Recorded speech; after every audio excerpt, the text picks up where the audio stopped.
Second काम करता है, हर बात के लिए काम करता है। हाँ, it works every single time you are manifesting your life दोस्तों। इसीलिए कभी कभी सोचना चाहिए कि सोच के सोचना चाहिए, क्या पता आपकी कौन सी सोच सच हो जाए। अपने आप को पॉजिटिव स्टेट में रखिए, अपने आप की हीलिंग कीजिए और बहुत खुश रहिए। आज की ये प्यारी कहानी है आपके लिए, एक रेडियो जॉकी की ज़िंदगी की कहानी है। कैसे उन्होंने और अच्छी नौकरी और अच्छा वेतन और अच्छी लाइफस्टाइल मैनिफेस्ट की। तो चलिए सुनते हैं। स्वागत है आपका डिवाइन डेज़ी काउंसलर चैनल के ऊपर। हम 1-to-1 tarot card reading, LOA coaching और 1-to-1 साइकोलॉजिकल काउंसलिंग की सर्विसेज देते हैं। हमारी सर्विस के लिए आप सोशल मीडिया पेजेस के ऊपर हमसे रीच आउट कर सकते हैं। ये जो है, ये लड़की लिखती है कि मैं अपनी पूरी लाइफ के लिए लॉ ऑफ अट्रैक्शन का यूज़ कर रही थी। एंड ये लिखती है कि I suppose we all have, ये लिखती है कि we all have used it subconsciously या सबकॉन्शियसली, ठीक है, unconsciously.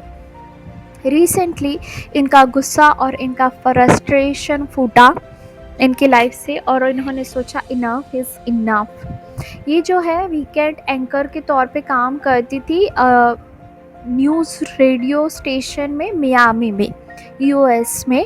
And she was really unhappy. वो अच्छे पैसे बना नहीं रही थी, उनके घर से 2 घंटे ड्राइव करके वहाँ पे काम पे जाना पड़ता था, प्लस उनसे कम एक्सपीरियंस वाले लोगों को प्रमोशन मिल गया था, तो इंसान डेफिनेटली डिसहार्टन हो जाएगा। उनको ये गुस्सा फ्रस्ट्रेशन कहीं ना कहीं निकालना था। एक रात काम से निकलने के बाद वो बैठे शांति से और उन्होंने नोट डाउन किया इनका ऑर्डर। इन्होंने यूनिवर्स को प्लेस किया। बेसिकली उनको क्या जॉब चाहिए, इनको क्या सैलरी चाहिए और इनकी क्या लाइफस्टाइल होनी चाहिए।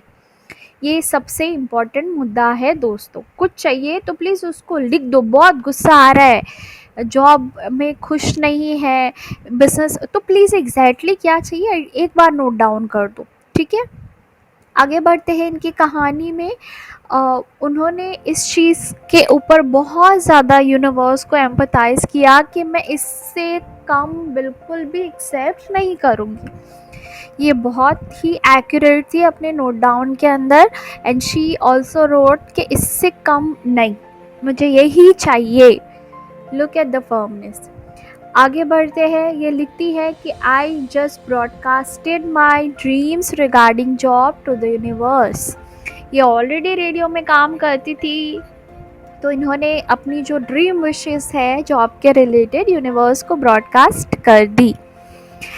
उन्होंने अपने आप को एक की रोल के अंदर, मैनेजमेंट पोजीशन के अंदर देखा, जो किसी को टीच कर रहे थे। ऐसी कोई स्टेज के ऊपर ये थे, मतलब वो एक गवर्निंग पोजीशन के अंदर थे। वो इसे सैलरी पा रही थी 3 गुना ज़्यादा उनकी अभी की सैलरी से।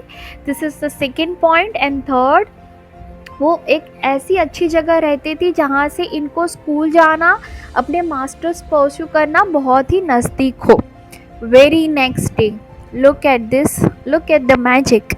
Very next day I found the job for the position of a news director position. इनको न्यूज़ डायरेक्टर पोजीशन की जॉब मिली यूनिवर्सिटी ऑफ द फ्लोरिडा में।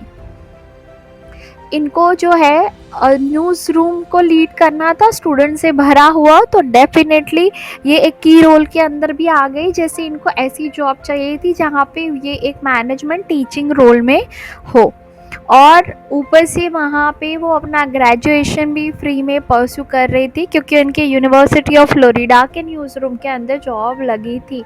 आई मीन वाओ, उनकी सैलरी एग्जैक्ट वही थी जो उन्होंने नोट डाउन की थी।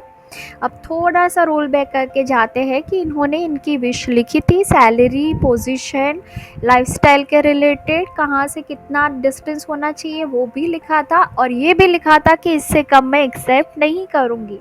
देखिए, यूनिवर्स ने, इनके भगवान ने इनको बिल्कुल भी उससे कम नहीं दिया, वही दिया, ठीक है। उन्होंने जो मांगी थी वो सैलरी उनको दी जा रही थी। अब वो जो था वो बहुत ही ईज़ी मैनिफेस्टेशन का प्रोसेस था, इन्होंने खुद ही लिखा है that was very easy, very next day वाला। बट नेक्स्ट 4 महीने तक वो अपनी जो डिज़ायर है वो प्रेजेंट टेंस के अंदर एवरी मॉर्निंग और इवनिंग में लिखती रही। ठीक है, जब भी वो वॉक के लिए जाती थी तब भी लिख रही थी, अपनी नई जॉब के लिए, एक और नई सैलरी के लिए, एक अच्छी नई ज़िंदगी यहाँ से है उससे अच्छी ज़िंदगी के लिए ये मॉर्निंग और इवनिंग लिखती थी। वॉक पे जाती थी तब भी ट्रांसमिट करती थी अपने थॉट यूनिवर्स को, इससे अच्छी जॉब, इससे अच्छी सैलरी और लाइफस्टाइल के लिए। एक दिन एक सुबह उनको कॉल आया और इनको दिल से पता था कि ये इनकी नई जॉब का कॉल है।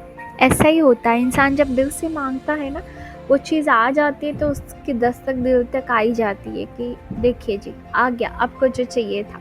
यही हुआ इनके साथ, इनको मिल गई इनकी जो भी चीज़ थी, जो भी चीज़ थी इनको मिली कॉन्शियसली। और फिर उन्होंने जब पर्पसफुली यूज़ किया इसको अपनी चीज़ों के लिए तो भी इनके लिए वो काम किया। ये लिखती है कि मुझे ऐसा लगा that I have mastered the law of attraction. अब मैं अपने लिए more success, more money, more happiness manifest कर रही हूँ। And it is like she is writing enough is enough to get finally take charge of my destiny। अपनी किस्मत का चार्ज इन्होंने अपने हाथ में ले लिया है क्योंकि इनको यकीन आ गया है कि ये लॉ तो काम करता है तो मैं अच्छा उससे अच्छा भी कर सकती हूँ। ठीक है, कभी मंजिल पे पहुँच के ये लगे कि ये मंजिल नहीं है, कहीं और जाना है, तो आप लिख सकते हैं, आपको वो भी मिलेगा। ये प्यारी सी कहानी होपफुली आपको बहुत इंस्पायर करे, पॉजिटिव रखे। अगर आप इस चैनल तक पहुँचे हैं प्लीज़ एक लाइक बटन दबा के हमारा हौसला बढ़ाते जाइएगा। और मेरे सारे करंट सब्सक्राइबर्स का जो प्यारी प्यारी कमेंट करते हैं उनका दिल से शुक्रिया, थैंक यू सो मच। आप सब बहुत खुश रखिए और आपके सारे सपने सच हो। मिलते हैं एक और कहानी के साथ।